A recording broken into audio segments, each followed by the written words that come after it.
with the war in Iran, all the different countries being pulled in, and at home here in the United States, the administration driven by power and profit and control and revenge, the political division in the country, the fabric of society, feeling like it's being torn, the countless lives that are taken in the war, the people's lives that indirectly are affected. The world's being turned upside down.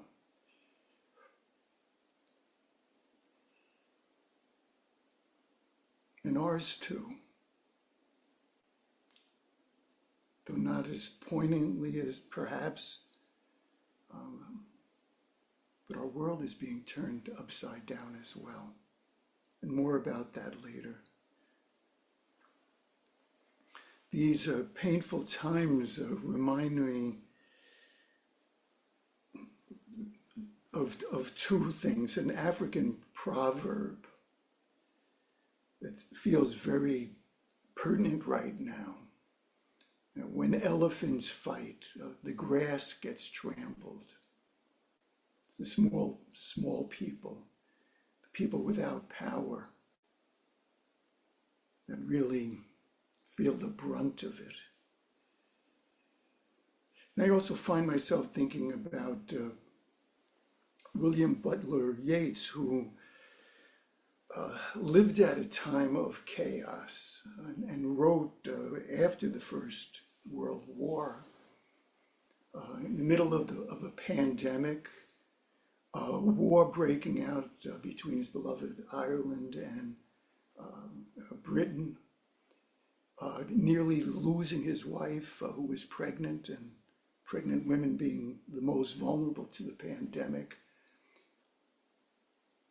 And in the middle of this, when his world was falling apart, he writes this memorable poem called The Second Coming. You all know it, but let me read it again, or so parts of it. Turning and turning in the widening gyre,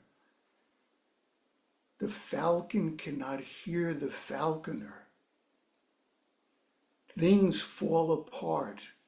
The center cannot hold. Mere anarchy is loosed upon the world. The blood-dimmed tide is loosed, and everywhere the ceremony of innocence is drowned. The best lack all conviction, while the worst are full of passionate intensity. Surely some revelation is at hand. And the rest of the poem goes on to talk about that revelation, and it is not the second coming and renewal that is part of the biblical return of Christ. No, the revelation is a beast of our own making. And he uses this chilling image of this monstrous being that's lion with a man's head, slinking across the desert with a blank stare, with a pitilessness attitude, slouching towards Bethlehem, as Yeats calls it, to be born. Our times resonate really with the same sense of doom and destruction. There was a moment where And you've all had these moments where you're feeling something, you're knowing something. It's something that just is very clearly held, but then somebody comes along and puts some words on it.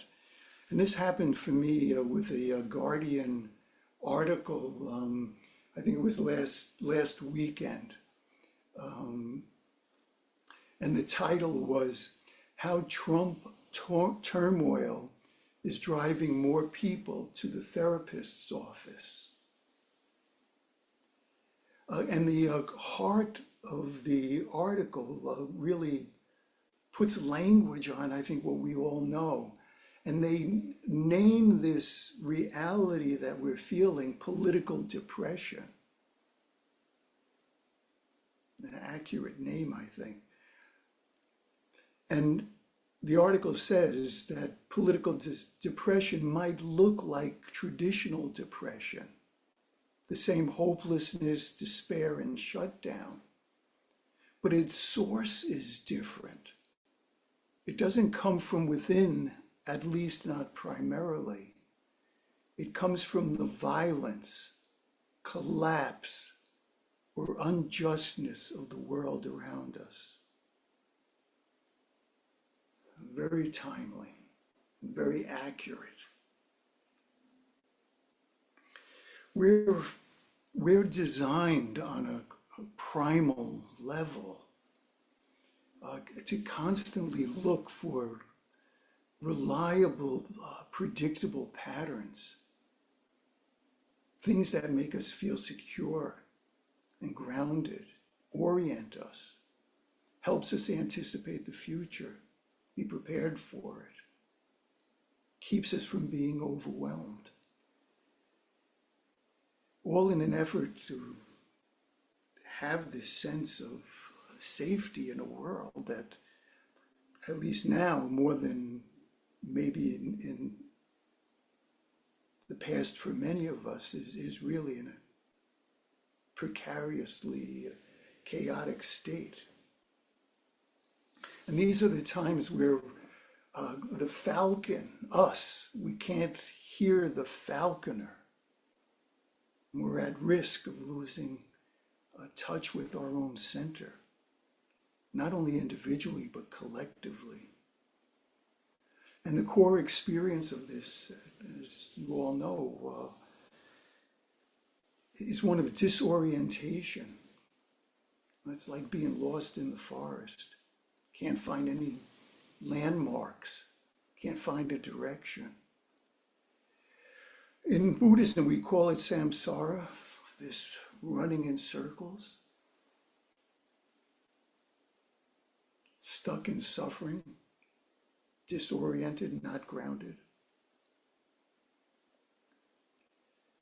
So the question, and I'd like to talk a little bit about it, is how do we get oriented? What grounds us? Where do we find our sure footing as the ground is really shifting beneath our very feet? Wish I had answers. That would be wonderful. But all I have is some observations that can help us find a compass, a needle that points the way. It's a good image, one that Emily Dickinson used. Like when we feel like we're lost at sea, she says, the sailor can't see north, but he knows that the needle can. When we can't see north, the needle of our compass can. So the starting point of this, and I'm channeling my mother hen nature here, I really ask you, don't make light of this thing we call political depression. It's in the air we're breathing, the psychic air we're breathing is toxic. And it touches us profoundly. And I think a particular vulnerability for those of us who, like us here, have a practice. And, we do experience something of a groundedness, but we could miss uh, how deeply this touches us. So please just really don't treat it lightly. Realize that we are victims of that too. What I want to do is just share two things. This is not about self-regulating or self-care things that might ground us, but something that is a little bit of that needle, that compass point that can help us orient ourselves. And I want to turn first to Viktor Frankl. Most of you know of him, and who knows better somebody like him who was caught up in the Nazi regime and spent time both at Auschwitz and Dachau. And he survived and was able to talk about what he learned there. And what he learned was something simple but profoundly important. The people who survived the best in the most extreme conditions that people could find themselves in, they were the people who were focused on caring about others. At a time when you're gasping for air, trying to figure out how you survive, he notes that turning towards helping others made a difference and makes a difference. He also grounded himself in, yes, this type of love for the people around him, but also the people in his family that he was separated from. And in that, finding a sense of meaning, a purpose, a grounding core of action. So there's good advice there, particularly in this time, and particularly for us who are trying to live our bodhisattva commitments. There's a call here to really pay attention to our commitments of love, to the people closest to us, our family, our friends, even our environment. Nurture those relationships, hold them close, hold them dear, work on them, be present to them. And then also think about carrying some responsibility, again, in a free way for the people around us, perhaps at work, finding some place of service, and even in the small details of our life, paying attention, bringing love. And the second point is really to find grounding and orientation and guidance in our awakened life, and redoubling our commitment to pay attention to and care for our inner life.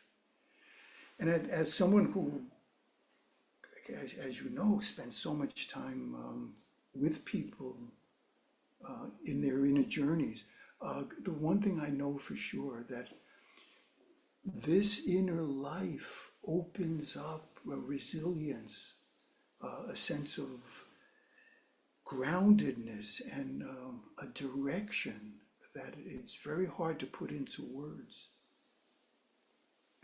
Dogen says it, you heard me use this language at the Zazenkai we had, and it's something I really experience with people and see it in myself at my better moments. And Dogen writes, persons who accept and make profitable spiritual use of such floods and firestorms, the ones he was talking about, all gladly receive from the Buddhas, from our awakened life, instruction and guidance. Rely on it, trust it. And he goes on in a very beautiful way about Sangha when he says, those who reside with such persons and are in spiritual conversation with them, in turn, mutually provide each other with the unbounded, endless virtues of Buddhas, the powers of the awakened life, and cause the increasing, wondrous, immeasurable Dharma of Buddhas to roll forth far and wide until it spreads throughout the whole universe, both without and within. So it really boils down to this. Trust your awakened nature. Trust it. And that's wisdom. That's wisdom. And find meaning in action based in this love that is really at the heart of our interconnection with all reality. Compassion. Wisdom and compassion. Is there a better place to stand in these troubled times? I don't think so.